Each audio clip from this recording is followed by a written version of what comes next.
All right, what's up, y'all? Welcome back to another video. Like, subscribe, and comment, man. Yo, this one right here, just buckle up and get ready, cause the Epstein files show they planned the whole goddamn thing, man. Buckle up and, listen up with your ears and look with your eyes, man, because it's important for us to do videos like this because if we don't, who's going to do it? And, we all still haven't revolted massively. So I guess this is my little take on how I actually, fight back on stuff like this. Making videos and letting it be known so people can see it online. And most importantly, it has to be a point to where we all get out there with pitchforks and knives, man. I mean, they say that's what they want us to do so they can just come and obliterate all of us and shoot us all up. But then at the same time, they won't have no one to control. So we don't know what the fuck. So let's jump into this movie. This video. The world today has 6.8 billion people. That's headed up to about 9 billion. Now, if we do a really great job on new vaccines, healthcare, reproductive health services, we could lower that by perhaps 10 or 15%. Okay. You see how this motherfucker's up there doing a TED Talk talking about lowering the population if we do a good job on vaccinations? You heard him. Yeah, you heard him. So in the These next niggas 5 the to 10 Antichrist, years, yo. for the next pandemic, we'll solve all those problems. You say the next pandemic, there will be another pandemic. Absolutely. We don't know when. The risk per year, 2%, 3%. Antichrist, bro. So we'll have to prepare for the next one. That, I'd say will get attention this time. Oh, man, this nigga. The pandemic, sadly, was fairly predictable, and it won't be the last pandemic. Bro, why does no one just take a knife and stab this nigga? Like, why? Let me get close to this nigga, bro. I will go down in history stabbing this man. Like, look how close this... Yo. I mean, all you got to do is put a white suit on and talk professionally, and people think you mean well. The next one could be far more severe. I predicted there was a risk of a pandemic, and sadly, that came true. Sadly, that came true. Nigga, you the one making them. Diabetes, coronary disease, autoimmune diseases, cancer, pretty much all chronic diseases of the Western world. Are made up. The brand new Epstein files show that they may have planned the whole thing from the get-go. These documents prove that the infrastructure needed to profit from a major global pandemic had already been meticulously planned years before COVID-19. It exposes a massive financial system designed around pandemics that was quietly running long before the world ever shut down.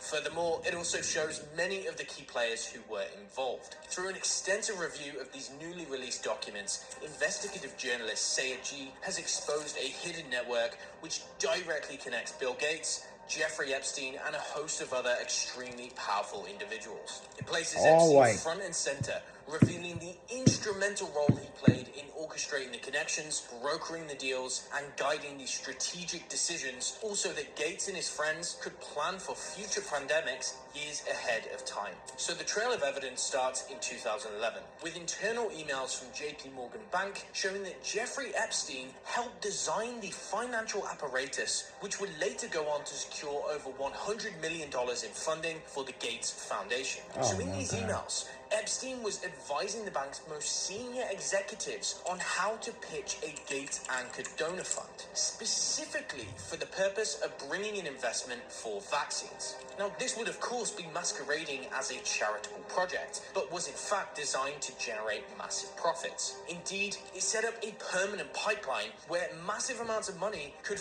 At this point in time, if you're a police officer, if you're a nurse, if you're a surgeon, they can't help. But at this point in time, you are part of you part of the problem. How many nurses have sat there? Oh, this is a COVID vaccine. You know how many people they done jabbed up, these nurses out here? But honestly, it's really not their fault. You know why? Because they don't know anything else other than them saying, this is what you got to give the clients that come in here that say they got COVID. And 9 times out of the 10, or 8 times out of 10, that COVID was marked. Someone can have a regular ass fever and they marked it as COVID. Someone could have regular bronchitis, mark it as COVID. Someone could have had anything and they marked it as COVID. You know how I know? Because I had it 2 times and I remember the symptoms that I had. The one time, yeah, I did lose my taste. They marked it as COVID. Never had that before. The second time, it was just a regular flu that came upon me that I had before, but they marked it as COVID. I remember those symptoms as regular flu. You know, I had a couple times as a kid. But nevertheless, let's continue to watch this video. Flow into vaccine development under the cover of philanthropy. Now, by this time, Bill Gates was already heavily invested in vaccine development, though, according to Epstein, was terribly frustrated. This was because the Gates Foundation had it says, already yes, that is easy as long as it done giving emotional credit where due. They have very, why are these niggas using emails? As if emails aren't crypted and captured and logged. They're doing super evil things. They're using emails. Did they not think they was going to?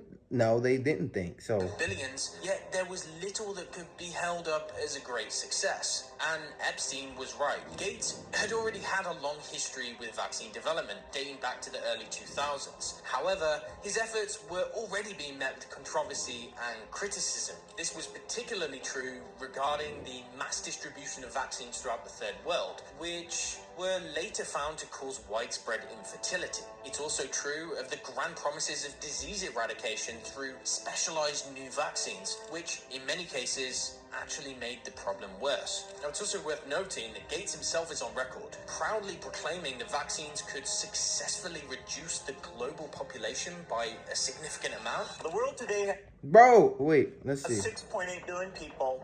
That's headed up to about 9 billion. Now, if we do a really great job... Bro, we are not overpopulated. We are not overpopulated. Listen, I'm gonna get off this real quick. Oh my gosh, I clicked the video. I'm gonna show you how. One second, y'all. I'm gonna show y'all how we not overpopulated. How we not overpopulated. Let's go to maps. That's all we gotta do. All we gotta do is zoom the fuck out. Y'all can do this at home too. Zoom out to wherever you're from. Look at all this unoccupied land. Talking about we overpopulated. Look at all this. Nobody lives here. All this.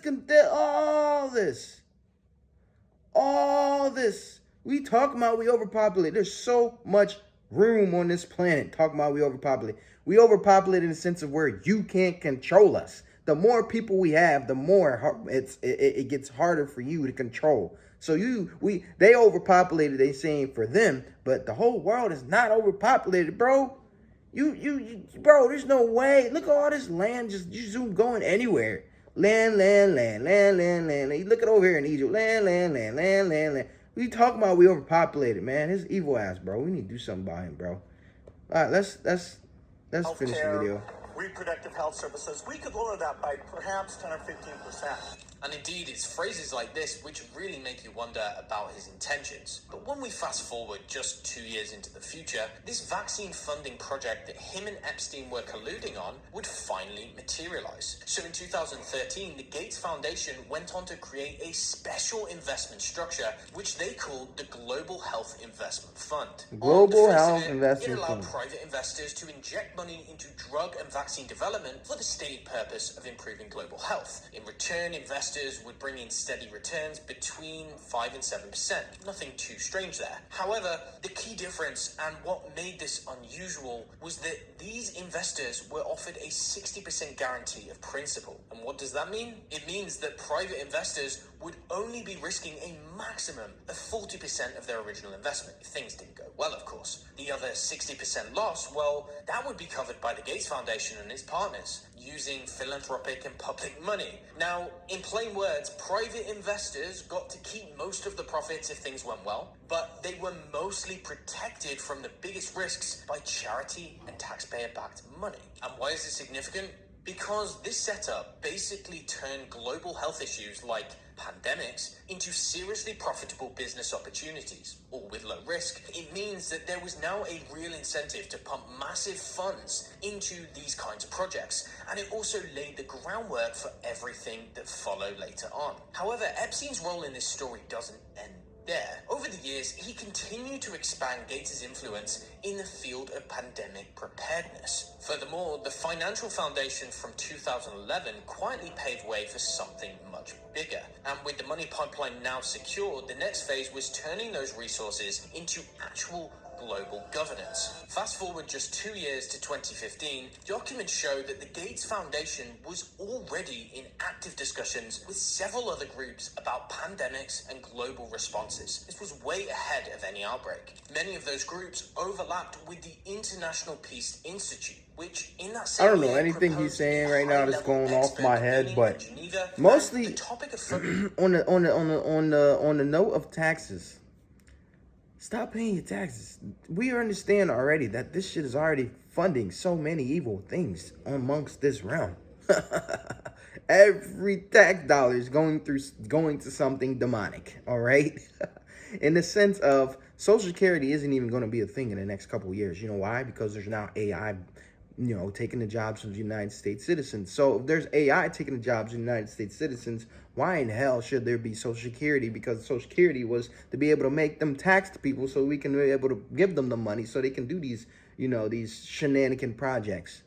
But in the future, there's going to be no taxes. That's why he's doing the tariffs, because the tariffs is going to compensate the fact that humans aren't working anymore. And those tariffs is going to be able to pay for what the humans were paying for in taxes. So that's game right there, y'all. But we're going to end the video right here because my tablet's about to die. Like, subscribe, and comment, y'all. Peace.